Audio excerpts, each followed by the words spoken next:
92% of households that start the year with Peloton are still active a year later. 92% because of a bike? Not just bikes. We also make treadmills and rowers. Oh, let me guess, for elite athletes only, right? Nope.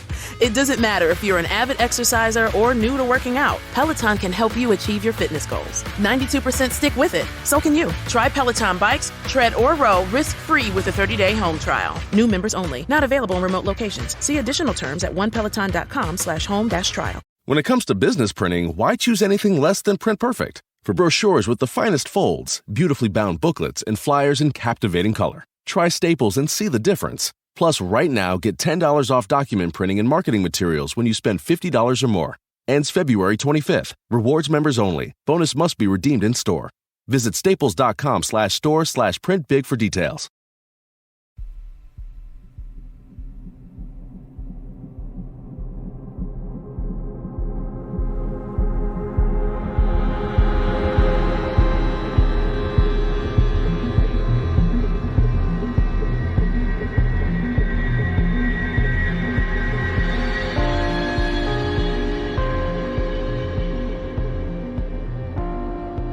Hello and welcome to mini episode 198 of Real Life Ghost Stories.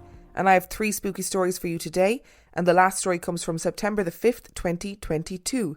And story number 1 comes from Petra. I grew up on a small island in the Atlantic called Madeira. Our house was very small and old. My grandparents extended the house when they bought it so that my parents could live with them. It wasn't an amazing house, but it was modest. The outline of the house was made with bricks, but the inner walls were made with some sort of wood canes, as the houses in that area could get too hot during the summer, and apparently that helped to keep it cool. When I was 13 during spring, I started to hear some noises coming from the floors and walls at night in my bedroom. I couldn't explain what it was at first, but then I realised that it sounded like scratches. The sound kept going every night, and it got more intense as the time went on.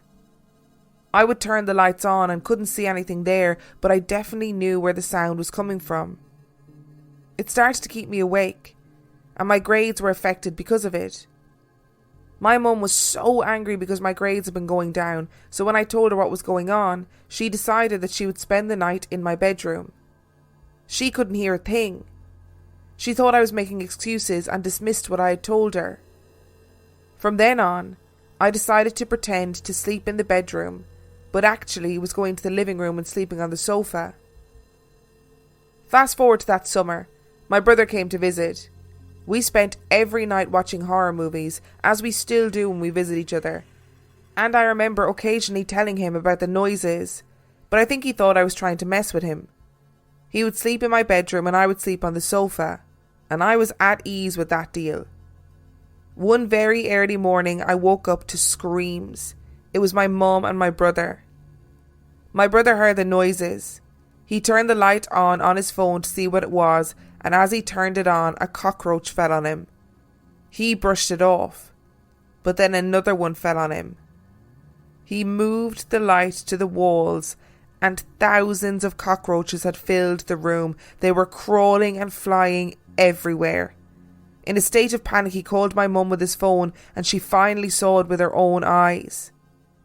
In the end, they had to hoover the walls and the ceiling to be able to get rid of it.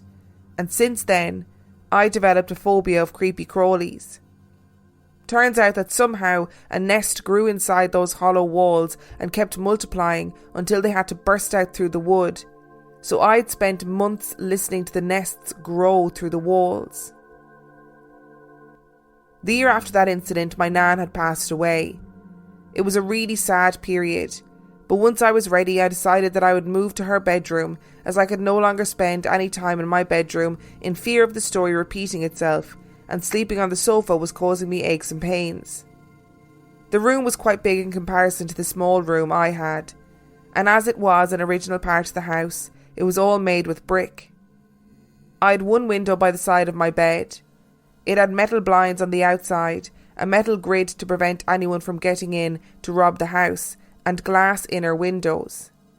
It faced a dark alley by the side of the house, which was a dead end, but I felt safe with all the protection through that window.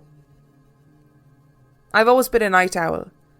I was doing an arts course at the time, so I'd spend the nights painting, and during the spring and summer I'd always leave the glass window open so that the bedroom could get cooler. One night I heard steps by the alley. It went all the way to the dead end. My initial thought was that maybe my dad was trying to prank me, although that was never his thing. He worked late, so he would be coming home around that time. I ignored it. The steps came back, and this time it stopped by the window. I stared at the darkness through the blinds, but quickly thought he'll have to continue walking if he wants to get inside the house. But then nothing happened. Everything was silent. I felt observed and had a terrible sense of dread. Suddenly, I heard the front door. It was my dad. I didn't say a word to him. I didn't want him to know he had freaked me out. I went back to my room, but the feeling of dread and being observed was still there. Suddenly the scratching sounds came back, but this time it was on metal. I was terrified. I wasn't going to risk any cockroaches coming into the house, so I rushed and tried to close the glass windows. That's when I saw a tall, dark shape move to the dead end of the alley. The scratching stopped. This time I knew it wasn't my dad. But I wasn't willing to wait and find out any more, so I went back to the sofa in the living room. I was definitely too scared. What happened next was the most terrifying experience I've ever had. As I was laying on the sofa, I could still feel someone observing me, but exhausted, I started to close my eyes. That's when I felt like I was being choked. It wasn't like someone was strangling me around the neck. It was like my nose, my throat and lungs were filled with concrete. I felt heavy and would wake up gasping for air. That feeling kept happening every time I would fall asleep. After the third time, I turned the TV on and tried to stay awake. I was in tears and afraid that I would die if I actually fell asleep. I don't remember how long it actually went on for, but I know it kept happening throughout the night. To this day, I still have no idea what was lurking in the shadows, but I still remember that feeling in my throat. That cockroaches story has made me want to quit the podcast and go into hiding because that is horrendous. I hate cockroaches so much. I hate them so much. I hate their little scuttly feet. I hate that you can hear them weebling around. Oh, they're absolutely vile. They are vile. There's no way I'd sleep in that room ever again as well. I think you did the right thing there. And I'm really glad that it wasn't you that had the experience of seeing the thousands of them bursting out of your walls. And as for the man in the alleyway, I mean, was it just a man? But that doesn't explain the real sense of dread and then those feelings of like sleep paralysis afterwards. Like, is it possible that there was an actual person standing in the alleyway and then that feeling of dread prompted you to have those terrifying dreams? Or not even dreams, they weren't dreams, that feeling of being choked and gasping awake and that happening every time you would fall asleep. I don't know if I'd prefer cockroaches or mystery choking man, to be honest. Today's episode is sponsored by HelloFresh.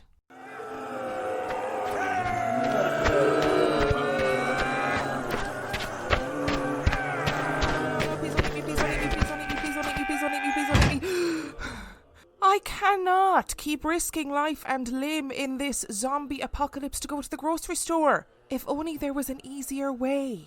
Wait, what's this conveniently placed leaflet? With HelloFresh you get farm fresh, pre-portioned ingredients and seasonal recipes delivered right to your doorstep. Skip trips to the grocery store and the impending zombie doom and count on HelloFresh to make home cooking easy, fun and affordable. That's why it's America's #1 meal kit. You know what'll really take your mind off the flesh-hungry horde? Fast and fresh recipes. HelloFresh's latest line of meals featuring robust flavours and filling portions are ready in less than 15 minutes. Enjoy taste and quality done quick with recipes like falafel power bowls, seared steak and potatoes with béarnaise sauce, or Southwest pork and bean burritos. And let's face it, in the zombie apocalypse, we gotta cook smart and we gotta cook fast.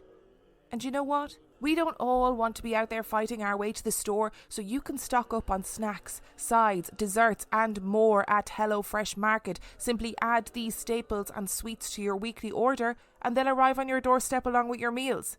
More yummy food, less mortal peril. Fictional zombie apocalypse aside, I have actually used HelloFresh in real life for years and I love it. I used them long before I ever advertised for them. It saved me so much time, so much money and so much food waste. I'm also not a very good cook, so it allows me to cook and eat better.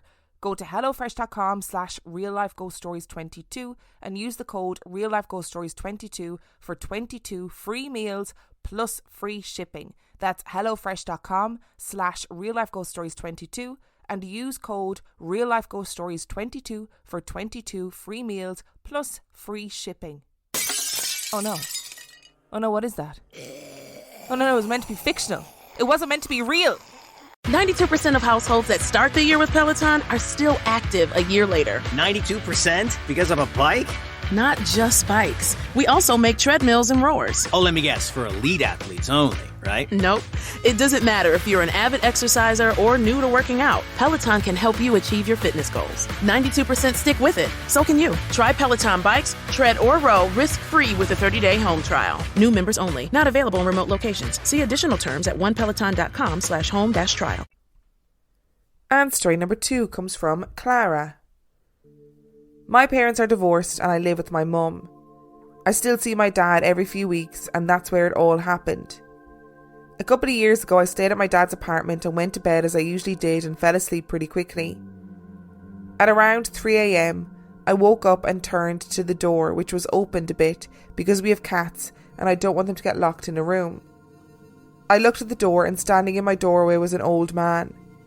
He had short white hair and wore black combat boots and kind of looked like a farmer.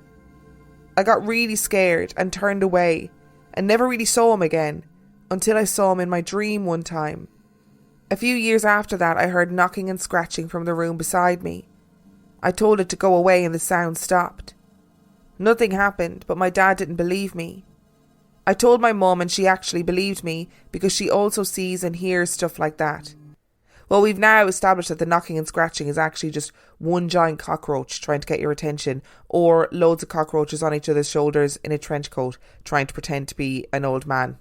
I am glad though that you were able to talk about it with your mum and your mum believed you, because it's hard when you're trying to talk to somebody about these things and they either don't believe you or they dismiss you or they kind of scoff at you or whatever, or they're like, oh, don't be ridiculous.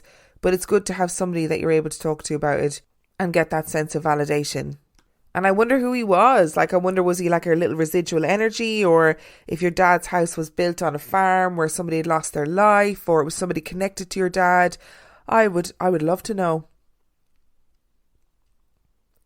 And story number 3 comes from Nancy. In the late 1980s to late 1990s, the Reality Theatre Company rented and performed in a cavernous former auto repair shop in an artsy neighbourhood near downtown Columbus, Ohio.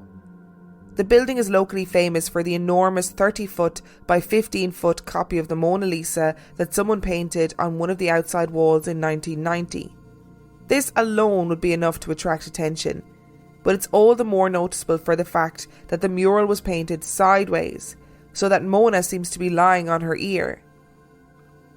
The members of the theatre company renovated the interior of the building to create a simple black box theatre space, literally all black, that seated about 50 people.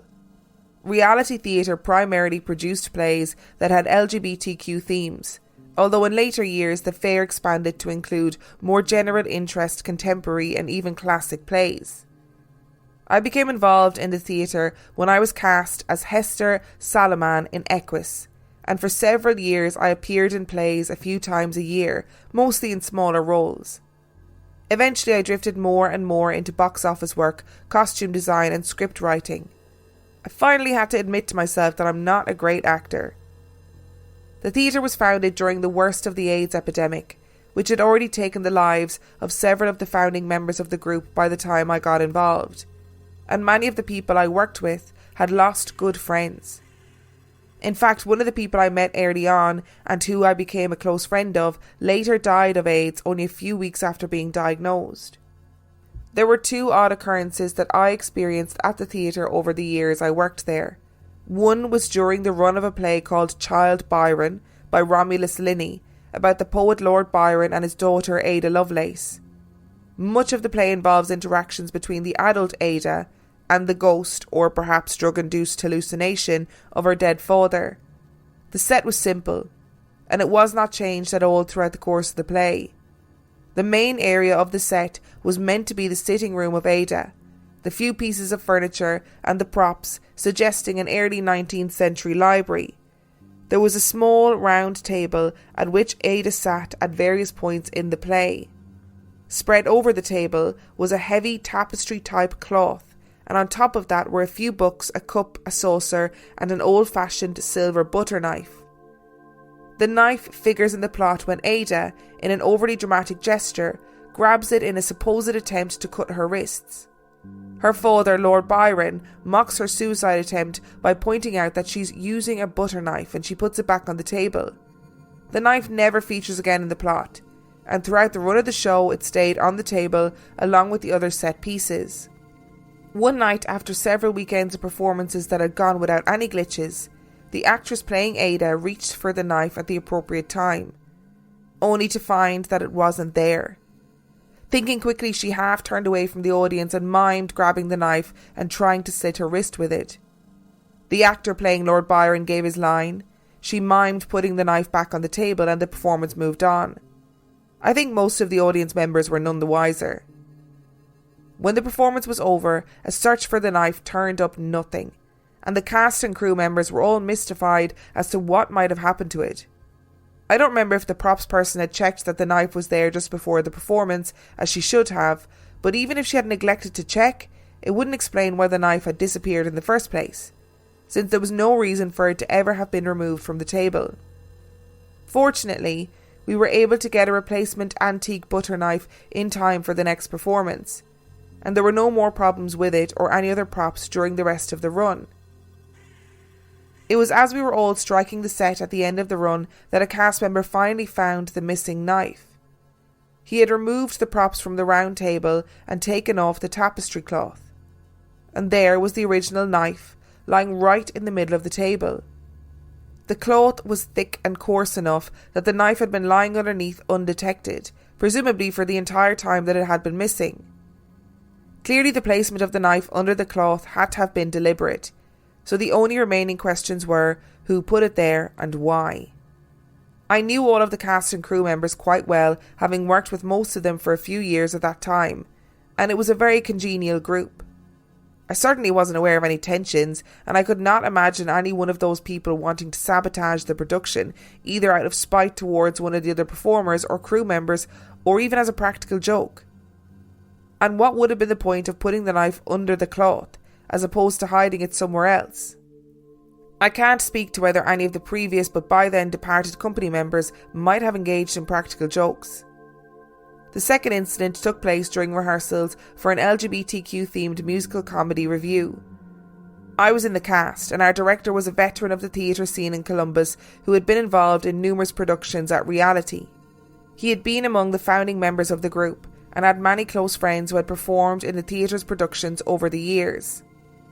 One evening after rehearsal, the cast came out to sit in the audience, or house as the director gave our notes. But he started off his remarks by telling us very matter-of-factly that as we had been going through the show and he was watching us from the house, he had noticed someone in the dark window of the lighting booth located high up in the wall on one side of the house. We had no one running lights for the rehearsal that night. We were just using a general lighting arrangement for the stage. The director had said that this figure had stayed there at the window throughout the rehearsal, seemingly watching the proceedings on the stage, although it was gone by the time we came out into the space for notes, and that while it had been difficult to make out the figure's features in the gloom, he was sure that it was an old friend of his, one of the actors in the group who had died of AIDS-related diseases sometimes before. When he said this, there was an audible gasp from the cast members, and we all jerked our heads up towards the window, but of course there was nothing there. After, we all thanked him for sharing this interesting observation, and he proceeded with his notes, and the production went on from there with no more spectral appearances. I actually worked up in that same lighting booth for a later show, my first and only stint as a lighting crew member, and it was not a pleasant experience. As I said, the interior structure of the theatre had been constructed by the members of the theatre company, and they had a very tight budget. The lighting booth was reachable only by a crude wooden ladder leading up through a square opening in the floor of the booth, the floor just being some sheets of thick plywood nailed to the beams. The booth consisted of an ancient lighting board on a makeshift table in front of the window that looked down onto the stage, yes, that window, and a rickety folding chair to sit on. There was a very small lamp that during a performance gave just enough light to illuminate the lighting board and the script. My recollection is that one needed a flashlight to get from the top of the ladder over to the table with the lighting board. Recalling it now, I have no idea what possessed me to agree to sit up there all alone in the dark night after night throughout a 6-week run of the show, but I did, and I'm happy to report that I never saw our director's friend or anyone else. I was also very happy when the run of that show was over. I am an advocate of never having practical jokes on set. Never, never, never. You know why? Because they're very stressful. So I'm going to say that wasn't a practical joke, especially if it's a knife that's pivotal to a particular scene. Your props person at the beginning of every single run, your stage manager at the beginning of every single run would check and go, right, is the knife on the table? Yeah, fine. They'll have a tick list. So how in the name of goodness did the knife end up underneath the tablecloth? But quick thinking on your actor's part, because she probably managed that incredibly well, and actually you're probably right, the audience didn't notice. I'm not entirely sure if I would have wanted to have known in the notes, oh, by the way, there was somebody in the lighting box watching your entire performance. Somebody in the death trap lighting box was watching your entire performance. And I believe it was the ghost of my dead friend. I don't know if I'd want to know. Thank you so much for listening to today's episode. Thank you to Petra, Clara and Nancy for sending in your stories. Remember, the last story came from September the 5th, 2022. If you would like to send in your story, you can do so by emailing it to reallifeghoststoriespodcast@gmail.com. You can also check out the website reallifeghoststoriespodcast.com. And if you are desperate for extra content, you can subscribe to patreon.com/reallifeghoststories, where for $5 a month or $2 a month, you get access to heaps of extra content, as well as every single main and mini episode completely ad-free. And on that note, I shall see you next time.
%of households that start the year with Peloton are still active a year later. 92% because of a bike? Not just bikes. We also make treadmills and rowers. Oh, let me guess, for elite athletes only, right? Nope. It doesn't matter if you're an avid exerciser or new to working out. Peloton can help you achieve your fitness goals. 92% stick with it. So can you. Try Peloton bikes, tread or row risk-free with a 30-day home trial. New members only. Not available in remote locations. See additional terms at onepeloton.com/home-trial. When it comes to business printing, why choose anything less than Print Perfect? For brochures with the finest folds, beautifully bound booklets, and flyers in captivating color, try Staples and see the difference. Plus, right now, get $10 off document printing and marketing materials when you spend $50 or more. Ends February 25th. Rewards members only. Bonus must be redeemed in store. Visit staples.com/store/printbig for details.